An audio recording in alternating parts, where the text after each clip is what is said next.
katika maneno ya mtume wetu Muhammad sallallahu alaihi wasallam aliposema ruba saimi laisa lahu min siyamihi illa al-ju', kwamba huenda mfungaji hamna katika funga yake isipokuwa ni njaa. Kwa hiyo kuna baadhi ya mambo ambayo Muislamu anapaswa kuweza kuepuka ili funga yake isiwe kana kwamba ameshinda njaa au amepata kiu peke yake. Kwa sababu ibada hii ni ibada ambayo Allah subhanahu wa ta'ala kailazimisha kwa Waislamu na ina malipo makubwa. Kwa hiyo katika kujitahidi Muislamu kupata malipo ya funga ni kuepuka mambo kadhaa ambayo tutayazungumza na yasiofaa ili aweze kupata fadhila zilizopo katika mwezi wa Ramadhani. Kwanza kabisa, katika kuingia mwezi wa Ramadhani, Muislamu anapaswa kuacha kufunga saumu. Yaani Muislamu anapodirikiwa na mwezi wa Ramadhani, jambo la kwanza la kuliepuka ni kuacha kufunga saumu. Yaani jitahidi katika Ramadhani iliyoko mbele yetu, utakapokuwa umedirikiwa nayo, basi isikufanye ukaacha kufunga kwa kutokuwa na udhuru wa kisheria. Kuna watu ambao sheria ya Kiislamu imewaruhusu wao kutokufunga, lakini ikiwa wewe katika ibada hii ya funga ukaacha kimakusudi, basi jua kwamba umemuasi Allah subhanahu wa ta'ala, kwa sababu kufunga mwezi wa Ramadhani ni moja katika nguzo tano za Uislamu, lakini pia ni ibada bora ambayo Allah subhanahu wa ta'ala kainasibisha kwake yeye. Katika hadithi al-Qudus anasema kullu amali ibn adam lahu illa sawm, kwamba hakika matendo ya mwanadamu ni kwake yeye peke yake isipokuwa funga. Fa innahu li, hakika funga ni ya kwangu mimi, wa ana ajizi bihi, na mimi ndo namlipa kwayo, au mimi ndo mlipaji kwayo. Kwa hiyo Muislamu katika jambo la kuepuka ni umedirikiwa na mwezi wa Ramadhani alafu ukaacha kufunga pasina kuwa na udhuru wa kisheria, kwa sababu ibada hii imebeba nguzo katika nguzo tano za Uislamu, ni moja katika nguzo tano za Uislamu. Lakini pia Allah subhanahu wa ta'ala akakulazimisha ndani ya Qur'an aliposema ya ayyuhalladhina amanu kutiba alaykumus siyam, enyi uliamini mmefaradhishwa juu yenu kufunga kama kutiba alal ladhina min qablikum, kama walivyofaradhishwa waliokuwa kabla yenu. Manake unapoacha kufunga ndani ya mwezi wa Ramadhani umeepuka au umeipinga aya hii ya Allah subhanahu wa ta'ala. Kwa hiyo jambo hili tuliepuke, Waislamu ambao tuna sifa za kuweza kufunga, isifike Ramadhani ukaweza kuacha kufunga. Na ukiacha kufunga ni ishara mbaya katika moyo wako, na jambo hili linamfanya Muislamu aweze kupata madhambi katika madhambi makubwa ambayo Allah subhanahu wa ta'ala ameyakataza. Lakini pia jambo la pili ambalo Muislamu anapaswa kuweza kuliepuka ndani ya mwezi wa Ramadhani ni kuacha kuswali swala tano. Yaani jambo hili la Muislamu kuacha kuswali swala tano, kwa sababu mwenye kufunga ndiye mwenye kuswali. Hivyo epuka kuacha swala ndani ya mwezi wa Ramadhani, kwa sababu Mtume amesema baina rajuli wa baina al-kufri tarku salah, kwamba kilichopo kati ya mtu mpakani kati ya mtu Muislamu na ukafiri ni mtu kuweza kuacha swala. Na swala na funga zote hizi ni ibada za Allah subhanahu wa ta'ala. Allah amefaradhisha funga, pia Allah subhanahu wa ta'ala amefaradhisha swala. Aliposema mmefaradhisha juu yenu kufunga, pia ndivyo alivyosema kwamba simamisheni swala. Na Muislamu anapaswa kuweza kuzipokea faradhi hizi katika hali moja. Yaani Muislamu tunashuhudia hivi sasa wana ghera kubwa ya kuweza kupokea mwezi wa Ramadhani, ghera kubwa ya kufanya maandalizi na kuwa na shauku ya kuweza kufunga. Hivyo basi hata katika ibada hii ya swala inapaswa kuwa hivyo kuwa na ghera na shauku katika kutekeleza ibada hii ya swala. Kwa hiyo jambo hili muhimu kuliepuka, na fikra hii ya Muislamu kubagua, kwa maana kwamba imefika Ramadhani Muislamu akaona ibada muhimu ni funga peke yake akapuuza swala, basi ajue kwamba kuna adhabu kali ambayo Allah subhanahu wa ta'ala ameiandaa kwa watu ambao hawaswali, na Allah akaandaa moto sakar ambao wataingia wale ambao wasotekeleza ibada ya swala. Kwa hiyo jambo hili tuliepuke, isije katokea katika mwezi wa Ramadhani Muislamu amefunga lakini haswali. Epuka kuacha swala ndani ya mwezi wa Ramadhani. Aliyefaradhisha funga ndiye aliyefaradhisha swala, na aliyetufundisha funga, mtume wetu Muhammad sallallahu alaihi wasallam aliposema sumu liruyatihi, fungeni kwa kuonekana kwake mwezi, basi na amesema hivyo hivyo sallu kama raaitumuni usalli, sali kana kwamba mimi kama mnavyoona mimi nikiswali. Kwa hiyo sala na funga ni katika nguzo tano za Uislamu. Manake swala ni nguzo ya pili na funga ni nguzo ya 4 katika nguzo tano za Uislamu. Kwa Muislamu asibague, kwa maana ya kwamba akaona umuhimu ni funga peke yake, kwa sababu Waislamu wengi wanafunga, akaweza kuacha ibada ya swala. Na yote haya mawili, ibada ya swala na funga, hata mtume wetu Muhammad sallallahu alaihi wasallam njia za kumsaidia mtoto aliweza kutuhusia katika Hijjatul Wadaa. Katika hutuba yake ndefu aliweza kusema kwamba ittaqullaha rabbakum, mcheni Allah mola wenu, wasallu khamsakum, na swalini swala zenu 5, wasumu shaharakum, na fungeni mwezi wenu mtukufu wa Ramadhani, lakini pia tadkhulul jannata rabbakum, mtaingia katika pepo ya mola wenu. Kwa hiyo utaona kama vile ambavyo swala inamfanya mtu aingie katika pepo ya Allah subhanahu wa ta'ala, hivyo hivyo funga pia inamfanya mtu aingie katika pepo ya Allah subhanahu wa ta'ala. Kwa hiyo hili ni jambo la pili katika mambo ambayo Muislamu anapaswa kuweza kuepuka katika mwezi wa Ramadhani. Lakini pia Muislamu anapaswa kuepuka kufanya madhambi yatokanayo na ulimi, mambo ambayo Allah subhanahu wa ta'ala ameyakataza yote kutokana na ndimi zake. Kwa mfano kama ikiwemo mtu kusema uongo, mtu kusengenya, mtu kuteta, matusi, lugha chafu, kukejeli, kudharau watu, viapo vya uongo, malumbano yasiyokuwa na faida. Yote haya ni mambo ya kuepukwa ndani ya mwezi wa Ramadhani, hasa kwa Muislamu ambaye yupo katika ibada ya funga. Na haya pia mtume wetu Muhammad sallallahu alaihi wasallam amesema katika hadithi ya Abu Huraira radhiallahu anhu, qala, anasema qala Rasulullah sallallahu alaihi wasallam, amesema mtume Mwenyezi Mungu, rehma na amani ziwe juu yake, idha kana yaumi sawmi ahadikum, inapokuwa ni siku ya funga ya mmoja wenu yupo katika hali ya kufunga, basi fala yarfuth, asiseme maneno machafu. Amekataza mtume wetu Muhammad sallallahu alaihi wasallam, wala yaskhabu, wala asipige makelele. Fa insabahu ahadun, ikiwa mtu kafunga kisha akatukanwa na mtu yeyote, au qatalahu, au mtu akampiga, faliyaqul inni mru'u sa'im, basi aseme mimi ni mtu mwenye kufunga. Manake nini? Mtume katika hadithi hii ameonesha hali ya mfungaji, anapaswa kuweza kuepuka maneno machafu, anapaswa kuweza kuepuka makelele, lakini pia anapaswa kuweza kuepuka maugomvi na hasira. Ikawa kwamba mtu akikuchokoza au mtu akikutukana, akikupiga, basi wewe cha kumjibu ni kwamba nimejizuia. Manake huwezi kumrejeshea matusi aliyokutukana, wala huwezi kumpiga kama alivyokupiga. Kwa hiyo mfungaji pia hufunga viungo vyake katika masuala mazima ya kumwasi Allah subhanahu wa ta'ala na madhambi yanayotokana na ndimi. Kwa hiyo tunapofunga mwezi wa Ramadhani, kuacha kula na kunywa, lakini pia tufunge ndimi zetu zisifanye yale ambayo Allah subhanahu wa ta'ala ameyakataza. Na mtume akasema katika hadithi kwamba man lam yada' qawla zur, yule ambaye hatoacha maneno ya uongo, wala amala bihi, na kufanyia kazi uongo, yani maneno ya uongo kisha na akafanya kazi maneno ya uongo, falaisa lillahi hajatun fi ayyada'a ta'amahu wa sharabahu, basi haina haja kwa Mwenyezi Mungu mtu huyu kuacha chakula chake na kinywaji chake. Maana mtu kafunga lakini bado maneno yake ni machafu, mtu kafunga bado anateta watu, mtu kafunga bado anasengenya, basi mtume amesema haina haja kwake mtu huyu kuweza kuacha chakula chake na vinywaji yake eti kwa sababu ya Allah subhanahu wa ta'ala, bali anapofunga ajiepushe na madhambi yote ambayo yanatokana na ndimi zetu. Lakini pia jambo lingine ambalo Muislamu anapaswa kuweza kuliepuka katika mwezi wa Ramadhani ni kupoteza muda katika mambo yasiokuwa na faida, kwa kuangalia au kusikiliza mambo ambayo Allah subhanahu wa ta'ala ameyakataza.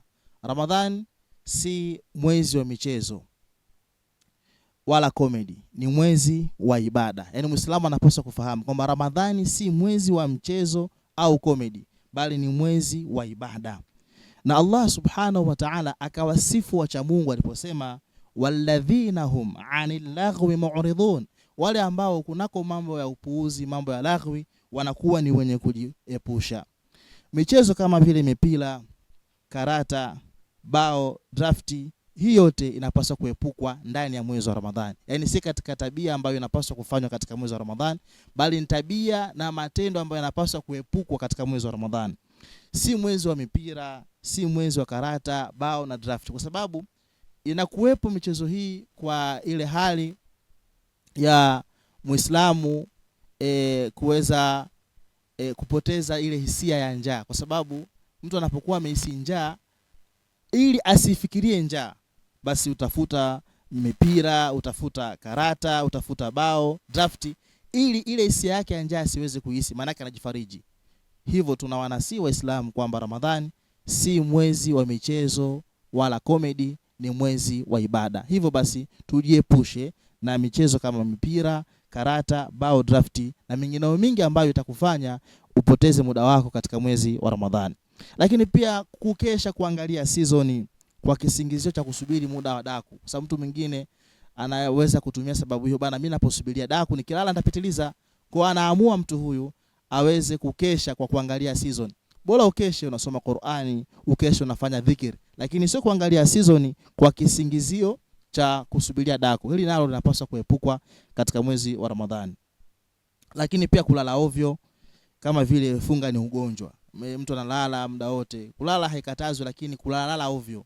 Na ikawa ni sunna mtu kulala baada ya salatu dhuhuri, ili apate muda wa kupumzika, ili usiku aweze kuamka kwa ajili ya ibada, na ilikuwa ratiba Mtume wetu Muhammadin sallallahu alaihi wasallam. Kwa hiyo kulala ovyo pasipokuwa na mpangilio maalumu, kwa kana kwamba mtu yupo katika mateso, yupo katika hali ya kuhisi njaa na kiu kikali, anaamua alale ili apoteze ile maumivu, hili nalo la kuepukwa katika mwezi wa Ramadhani. Lakini pia kusikiliza muziki, kuangalia mchana kutwa muziki na kisingizio cha kupoteza mawazo ya njaa na kiu, hili nalo linapaswa kuweza kuepukwa katika mwezi wa Ramadhani. Lakini pia michezo ya simu. Leo teknolojia imekuwa, kuna mtu ana download game, kwa anaamua kupoteza muda wake katika simu, katika mitandao ya kijamii kwa mambo ambayo sio na faida. Hili nalo linapaswa kuepuka katika mwezi wa Ramadhani, kwa sababu mtu akiyafanya haya humpunguzia thawabu na ubora wa funga ambayo Allah subhanahu wa ta'ala amesema ni ya kwake, na yeye Allah subhanahu wa ta'ala ndiye mlipaji. Jambo lingine la kuepuka, ndugu yangu katika imani, katika mwezi wa Ramadhani ni epuka kula kupita kiasi, hasa wakati wa kufuturu. Allah subhanahu wa ta'ala amesema wakulu washrabu wala tusrifu, kwamba kuleni na kunyweni, lakini katika ulaji wenu na unywaji wenu msifanye israfu. Israfu maana yake ni matumizi kuzidi kutokana na kiwango ambacho kimekadiriwa. Kwa hivyo katika mwezi wa Ramadhani si mwezi wa kulikomoa tumbo, wala si mwezi wa mtu sasa kuamua aweze kuikomoa njaa. Hapana. Hii kula kupitiliza, madhara yake tunashuhudia kwa Waislamu kuwa wavivu katika kuswali salatu tarawih.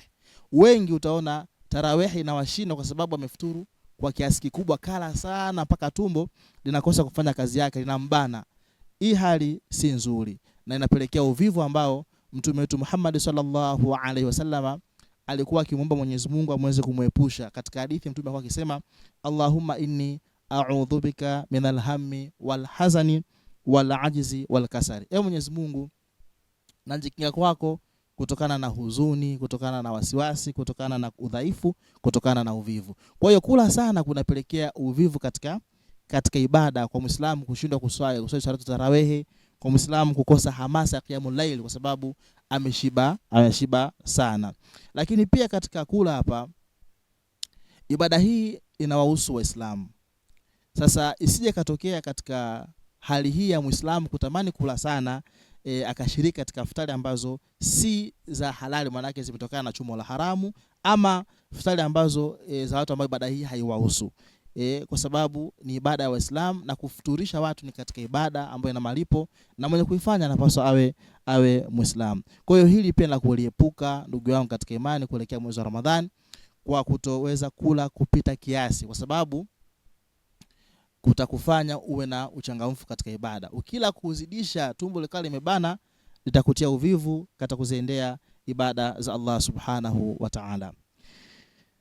Jambo lingine ambalo katika mambo ambayo Muislamu anapaswa kuweza kuepuka kunako mwezi wa Ramadhani ni kuepuka ria. Ria manake ni kujionyesha katika ibada zote ndani ya Ramadhani. Ni mwezi ambao una ibada nyingi, ikiwemo funga yenyewe, ikiwemo swala tarawehe, ikiwemo qiyamul laili, ikiwemo kusoma Qur'ani, ibada zingine zote ambazo Uislamu umetuamrisha zinaweza zikafanywa katika mwezi wa Ramadhani. Lakini Muislamu anapaswa kuweza kuepuka hili, kwa maana ya kwamba asifunge kama ada. Watu wanafunga basi na yeye anafunga, ili la kuepuka sana. Lakini pia mtu asifuturishe kwa kutaka sifa za watu, si radhi za Allah subhanahu wa ta'ala.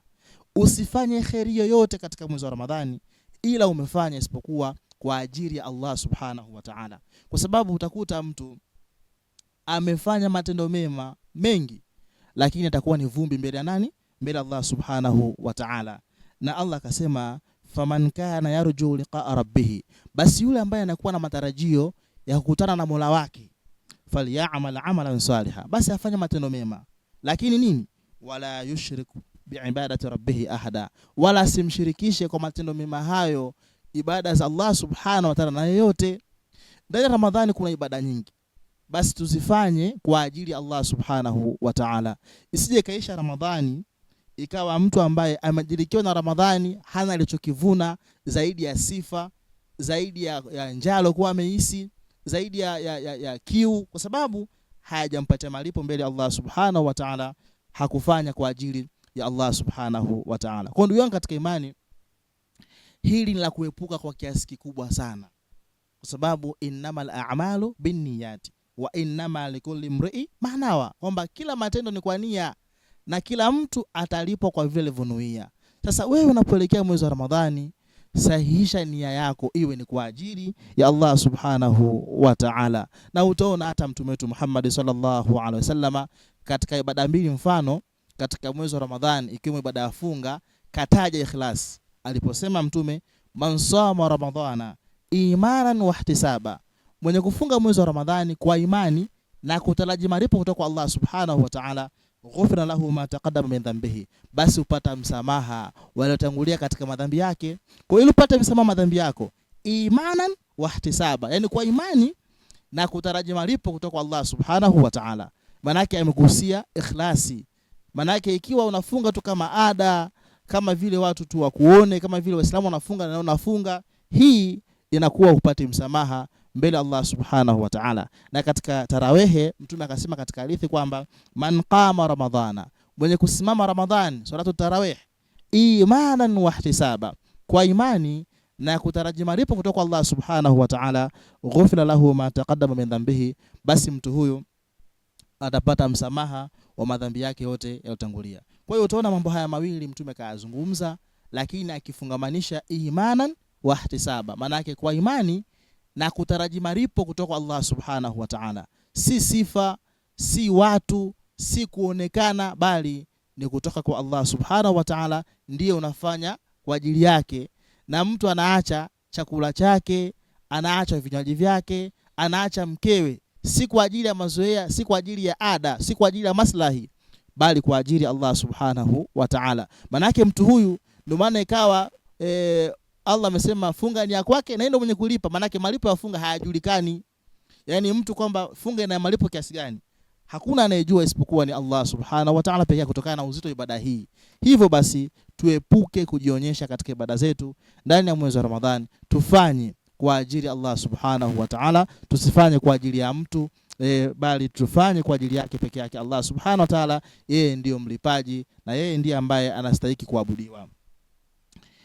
Jambo la mwisho ndugu yangu katika imani, katika mambo ambayo yanapaswa kuepukwa katika mwezi wa Ramadhani, epuka kuacha kufanya tauba ndani ya mwezi wa Ramadhani. Yaani Ramadhani inamalizika, wewe hujafanya tauba ya madhambi yako. Tunafahamu kwamba kila binadamu anakosea, na Allah subhanahu wa ta'ala akazungumza ndani ya Qur'an aliposema, qul, sema kuambia, ya ibadi alladhina asrafu ala anfusihim, enyi waja wangu. Allah amewaita ya ibadia, enyi waja wangu, alladhina asrafu. Manake hata kama umefanya madhambi bado ni mja wa Allah subhanahu wa ta'ala. Allah ametumia lugha ya kubembeleza, sio lugha ukali. Qul, sema kuambia, ya ibadi, enyi waja wangu. Wapi? Alladhina asrafu ala anfusihim, wale ambao wamepindukia katika nafsi zao juu ya kufanya madhambi. La taqnatu min rahmatillah, msikate tamaa na rehema za Allah subhanahu wa ta'ala. Inna Allaha yaghfiru dhunuba jami'an, Allah anasamehe madhambi yote. Ramadhani imekuja, ni msimu wa kuanza mwanzo wako mpya kwa kufanya tauba, kwa kurejea kwa Allah subhanahu wa ta'ala, kwa sababu Allah anasamehe madhambi yote. Kwa hiyo jitahidi katika mwezi huu, milango ya maghfira iko wazi, usikose msamaha wa Allah subhanahu wa ta'ala, kwa kutubia na kufanya yale yanayokupatia msamaha mbele Allah subhanahu wa ta'ala. Ni hasara kubwa kwa Muislamu kudirikiwa na Ramadhani na kutoka bila kusamehewa. Yani amekosa, katika watu waliokosa, watu waliopata hasara ni amedirikiwa na Ramadhani, kisha ikamalizika Ramadhani hajapata msamaha wa Allah subhanahu wa ta'ala, jambo ambalo mtume wetu Muhammad sallallahu alaihi wasallam alitikia amin.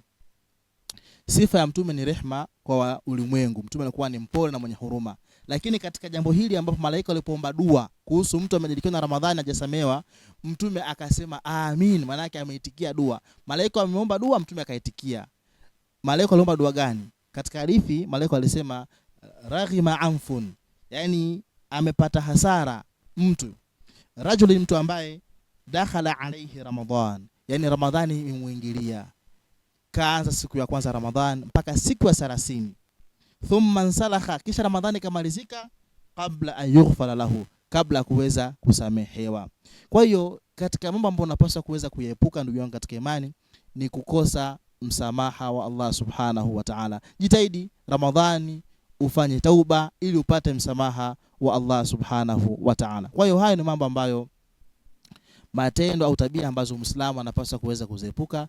Epuka kuacha kufunga, epuka kuacha kuswali, epuka matendo yote yaliyokatazwa ambayo yanatokana na ndimi zetu, epuka kujionyesha katika ibada, epuka kula sana, lakini pia epuka kuacha kufanya tauba ndani ya mwezi wa Ramadhani. Haya tukiyafanya, manake yanatufanya ibada yetu iwe makubul bila Allah subhanahu wa ta'ala, na lengo la Ramadhani lila uchamungu liweze kufikiwa, kwa sababu hatuwezi kufikia uchamungu kama watu hatuhifadhi ndimi zetu, watu tunajionyesha katika ibada zetu. Yote haya ni kikwazo kufikia uchamungu. Kwa ukiepuka haya, yatakurahisishia ili uweze kufikia uchamungu katika ibada ambazo utakazozifanya ndani ya mwezi wa Ramadhani. Naam.